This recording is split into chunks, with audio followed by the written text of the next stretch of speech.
একা ঘরে ঘুমানো নিয়ে যা বলেছেন মহানবী সাল্লাল্লাহু আলাইহি ওয়াসাল্লাম। সুস্থ স্বাভাবিক থাকার জন্য একজন মানুষের ঘুম জরুরি। ক্লান্তি শেষে ঘুম মানুষের শরীরে সতেজতা নিয়ে আসে। নতুন উদ্যমে কাজ শুরুর জন্য নিয়মিত ঘুমানো জরুরি।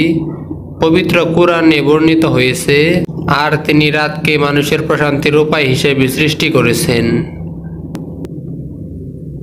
আর এক আয়াতে বর্ণিত হয়েছে, আর তিনি তোমাদের জন্য রাতকে আবরণ ও নিদ্রাকে আরামপ্রদ করেছেন এবং দিনকে করেছেন জাগ্রত থাকার সময়। ঘুমের সময় নিরাপদ থাকার জন্য ঘুমের দোয়া, আয়াতুল কুরসি ও 3 কুল পড়া উচিত। হাদিসে বর্ণিত হয়েছে, ঘুমাতে যাওয়ার সময় 2 হাতের তালু একত্রে মিলিয়ে সূরা ইখলাস, সূরা ফালাক ও সূরা নাস পড়ে তাতে ফু দেবে। তারপর 2 হাতের তালুর মাধ্যমে দেহের যতটা অংশ সম্ভব মাসেহ করবে।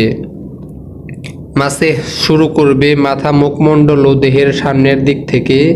এভাবে 3 বার করবে। এক হাদিসে নবীজি সাল্লাল্লাহু আলাইহি ওয়াসাল্লাম বলেছেন, যে ব্যক্তি শোয়ার সময় আয়াতুল কুরসি পড়বে, শয়তান সারা রাত তার কাছে আসবে না।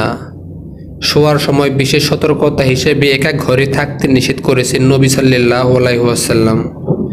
হযরত ইবনে উমর রাদিয়াল্লাহু তাআলা থেকে বর্ণিত, নবী করিম সাল্লাল্লাহু আলাইহি ওয়াসাল্লাম কোনো ঘরে একাকী রাত যাপন ও একাকী সফর নিষেধ করেছেন। একইভাবে খোলা ছাদের নিচে ঘুমাতেও নিষেধ করেছেন আল্লাহর রাসূল।